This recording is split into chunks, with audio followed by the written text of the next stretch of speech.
Hey guys, welcome back to AMC Daily, the best spot for your daily dose of everything AMC in stock market. In today's video, we will talk about AMC future, so be sure to stay focused as you surely don't want to miss out on this. If you are new to the channel, be sure to subscribe to the channel and turn on post notifications by hitting the bell so you never miss any of our uploads, and also enter our giveaway. Please remember, this is not a financial advice video. Today I want to talk about how the shorts are trapped with no escape, and how many other hedge funds out there know this is fact, and have been loading up on AMC all the way to $70 per share, and continue to hold because they know the squeeze is coming. To stay tuned and let's make some money. And now I'm gonna dive straight in with the information. So Frankie tweeted saying hedge funds are trapped if they cover their shorts. Hedge funds go bankrupt if they get margin called bankrupt as well. If AMC is acquired, the hedge funds go bankrupt, and if AMC issues a dividend, then bankruptcy as well. Their only hope is for you to sell. Now, something I find very interesting is all of these hedge funds that were loading up on AMC to $70 per share and have massive cost averages, but continue to hold their shares. So let's start by ignoring a number of funds like Vanguard, Susquehanna, and State Street, because we know these hedge funds aren't necessarily good funds. They're likely aiding Citadel and helping to shore AMC down. But for example, if we look at the Northern Trust Corporation, they hold 3 million shares, an average per share of $20. Goldman Sachs holds 3 million shares as well, an average of 28. Millennium holds shares as well at an average of 20, but Legal & General hold 2.8 million shares with an average of $40 per share. On top of that, we've also got the Swiss National Bank holding 2.2 million shares, an average of $32 per share. As well, we've also got UBS Global Asset Management, 1.5 million shares at $34. We've also got Sumitomo, 1.3 million shares at $42.48 per share, and average price paid. Many of these hedge funds are holding millions of AMC shares at an average price paid of $30, $40, and many funds even holding AMC shares and average price paid even higher than $40.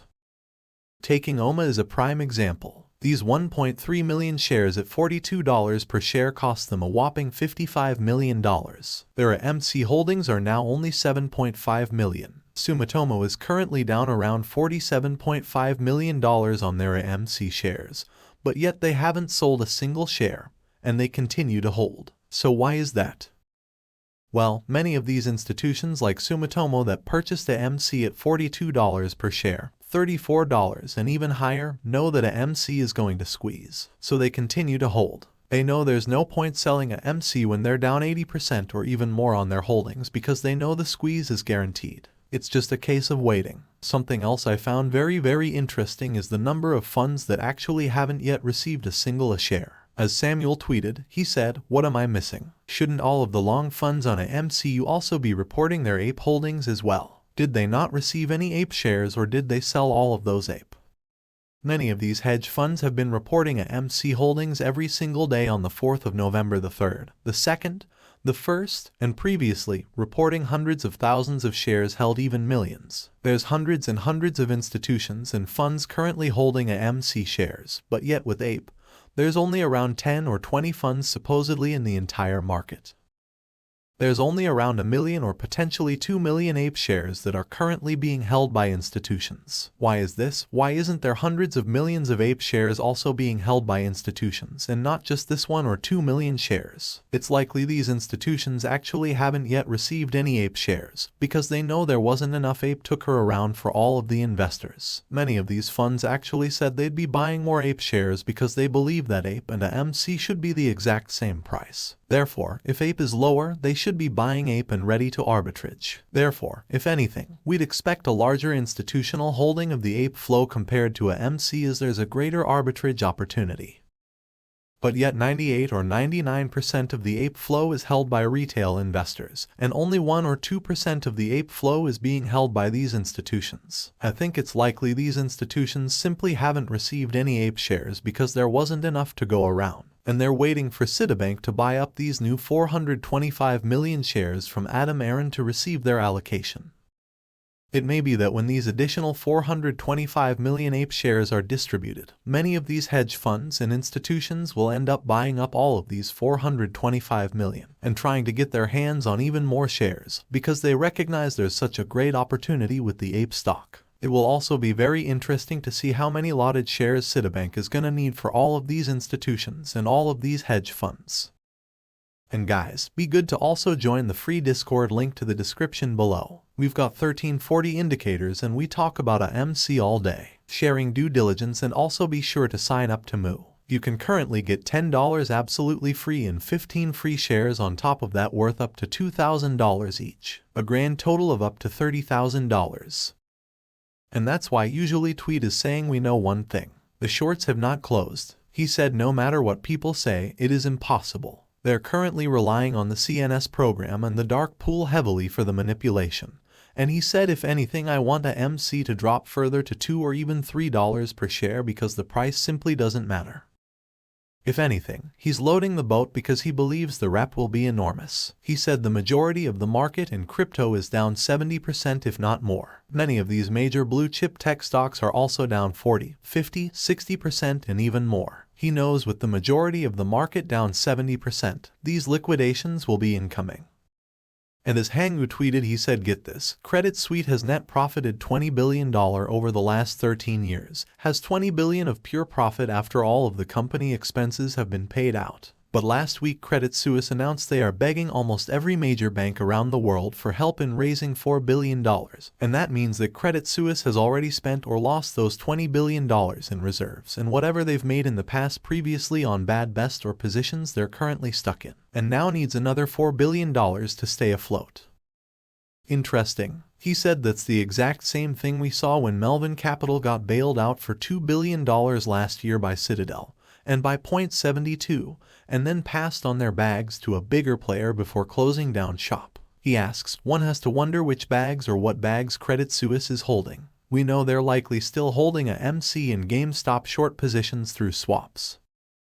Obviously these bags and these bad bests that Credit Suisse is still holding is causing it to bleed out more than $20 billion in just roughly a year. And he said, we're also seeing all of the other warning signs too as Credit Suisse the default swaps have spiked all-time highs, as well as having their rating lower to one spot above junk.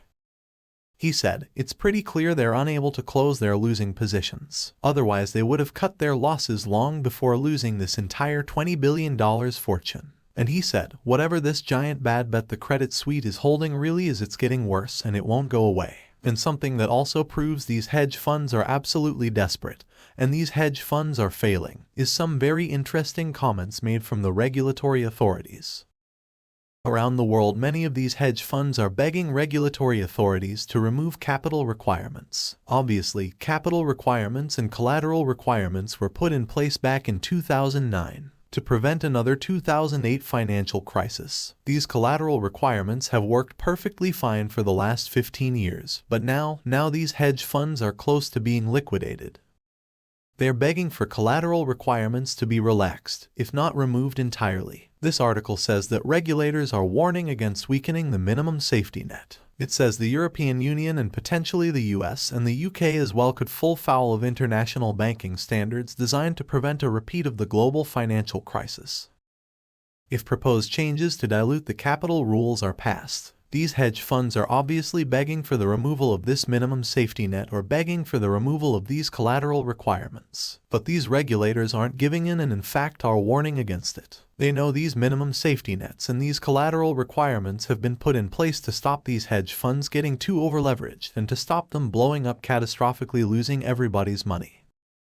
But these hedge funds are trying to turn around and say, guys, we are so close to being liquidated, please remove the capital requirements. We're gonna try our best to not get liquidated and not cause another recession. But obviously these regulators aren't having any of it because they know these regulations were put in place to prevent another financial crisis, and therefore they don't want to remove the regs. This goes to show that it's not just Credit Suisse bleeding. It's pretty much all short hedge funds out there, and that's why so many institutions continue to hold MC shares, even with an average cost per share of $42. These institutions continue to hold because they know the squeeze is guaranteed. They don't care. They paid $42 per share on 1.3 million shares of AMC because they know the shares are worth much more. And as Jeff Winger tweeted, he said, "The biggest headline today is not the Fed's crazy decisions. Nope, it's actually the 90% decline bombshell from Wells Fargo." Wells Fargo had around 18,000 loans in its retail origination pipeline in the early weeks of the fourth quarter of last year.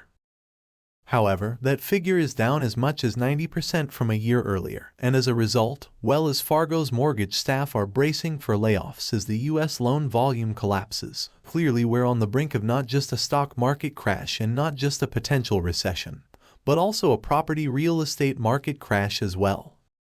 Well, guys, that's all we have for you today. What is your opinion about AMC stock? Get involved and let us know in the comments down below. If you guys like this video, then be sure to give this video a big thumbs up. Also, if you don't want to miss out on any new future videos, then be sure to click on the subscribe button and turn on the notification under this video so that you're notified the next time we upload a video on the latest AMC and stock market news. Until the next video comes out, you can watch our other videos about AMC. Thank you for watching, and we will see you again in the next video. Goodbye.